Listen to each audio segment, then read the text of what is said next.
Biden declassified Russia intel due to allied skepticism, U.S. spy chief says. U.S. President Joe Biden gave the order to declassify intelligence in the run-up to Russia's invasion of Ukraine on February 24 because U.S. officials' claims about the impending attack were being met with skepticism by American partners and allies, according to the nation's top spy master. When we explained to our policymakers and our policymakers went to their interlocutors, they found that there was a fair amount of skepticism about it, Director of National Intelligence Avril Haines said at a cybersecurity conference on Monday. As a consequence, the president came back to us and said, "You need to go out and share as much as you possibly can and ensure that folks see what it is that you're seeing, so that we can engage again and perhaps have more productive conversations about how to plan for essentially the potential of a Russian invasion." Some context, dating back to the early days of the Russian buildup on the Ukrainian border, the Biden administration has been selectively declassifying and releasing intelligence surrounding Russia's war in Ukraine, both to media organizations and to other friendly nations.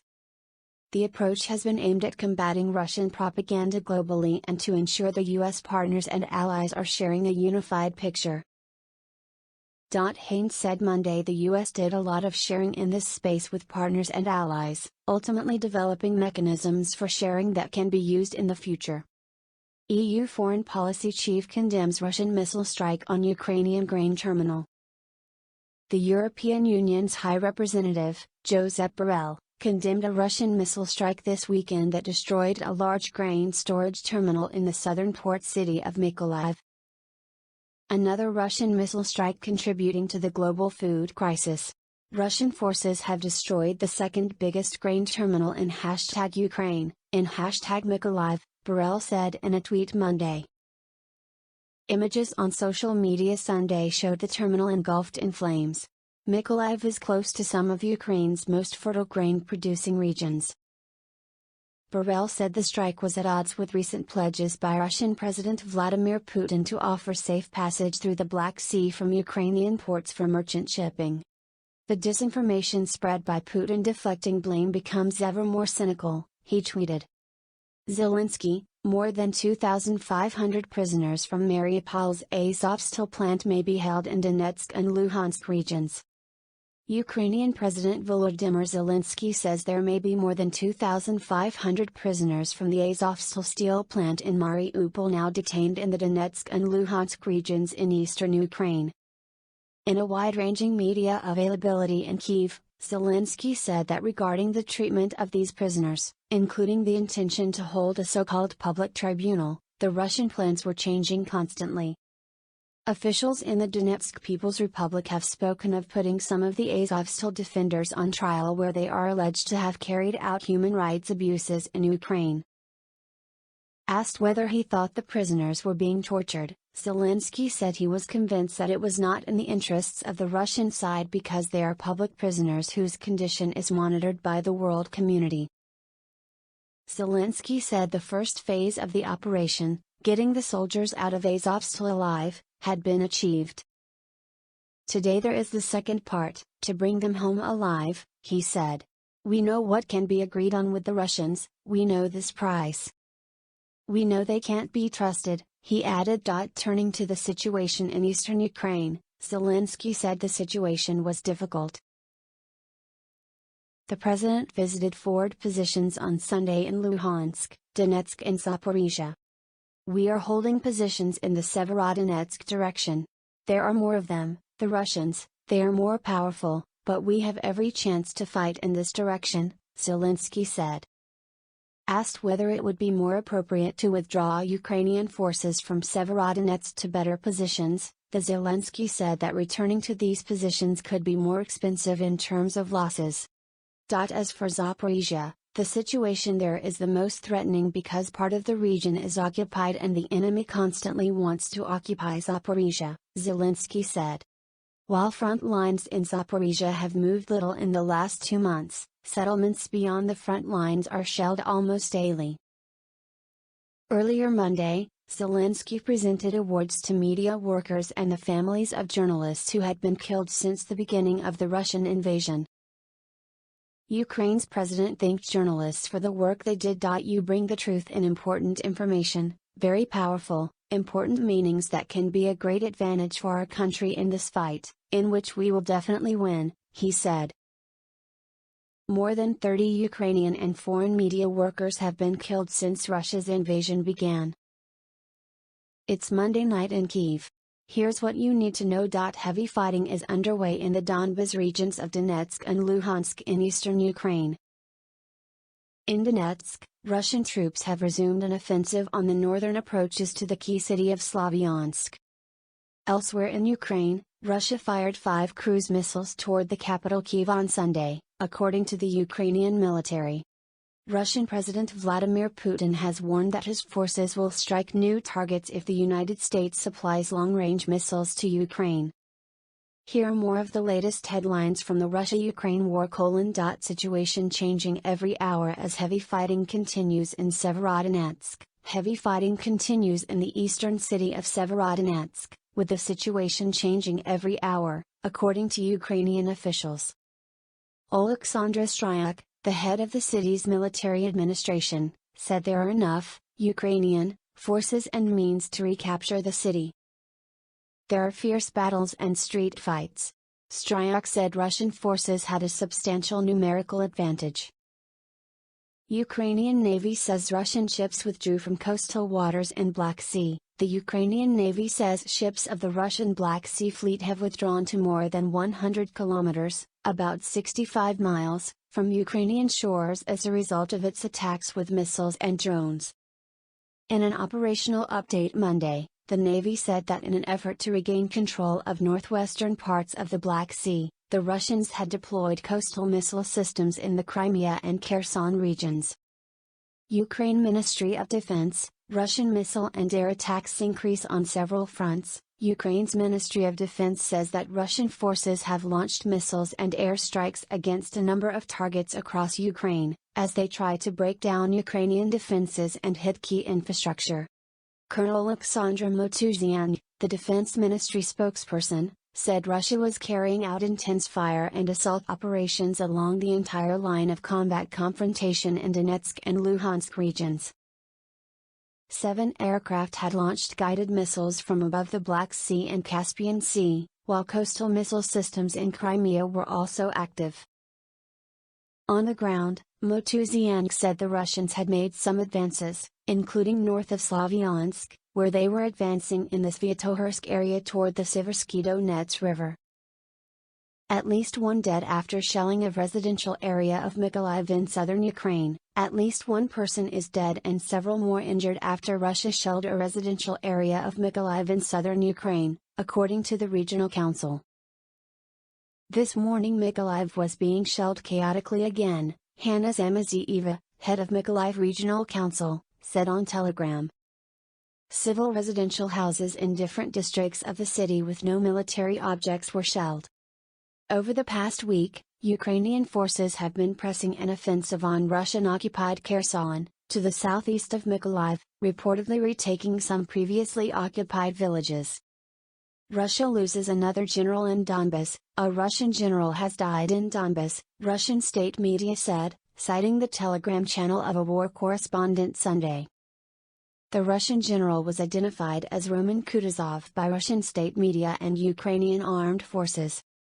According to military correspondent Alexander Sladkov's Telegram channel, Kutuzov, a native of the airborne forces, led people into the attack and died in battle, Russia 24 said. Ukrainian armed forces also said Kutuzov had died. More civilians now ready to flee Donetsk with casualties suffered almost every day, says official. An increasing number of civilians are now ready to evacuate from the Ukrainian-controlled Donetsk region, the top regional official said on Monday. People who didn't try, and didn't want, to leave in the beginning when it was safer are leaving now, Pavlo Kirilenko, head of the Donetsk Regional Military Administration, said on Ukrainian television. We evacuate them both from frontline settlements and from the cities of Bakhmut, Solidar, and Slovyansk. Now the pace has increased, he said. UN watchdog warns of clear and present risk at nuclear power plant in Russian-controlled Ukraine, There is a clear and present risk to the safety, security and safeguards at Ukraine's Zaporizhzhia nuclear power plant, which is currently controlled by Russia, the head of the United Nations nuclear watchdog said Monday. Rafael Mariano Grossi, Director General of the International Atomic Energy Agency, IAEA, said that at least 5 of the 7 indispensable pillars of nuclear safety and security have been compromised at the site.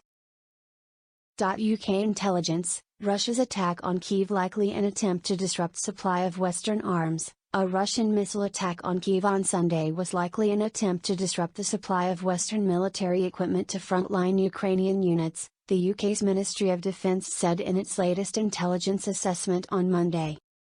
One of the missiles was intercepted by Ukraine's air defense unit, but the rest hit infrastructure facilities in the north of the Ukrainian capital, the General Staff of Ukraine's armed forces said on Sunday. Vadim Denisenko, an advisor to Ukraine's Minister of Internal Affairs, said 1 military target was hit, and 1 civilian target.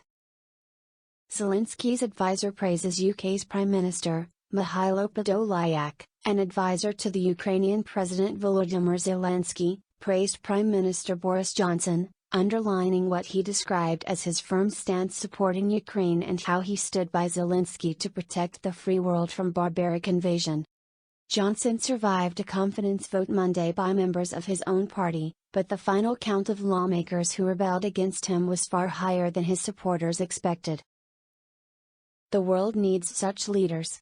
The UK is a great friend of Ukraine, Podolyak tweeted on Monday.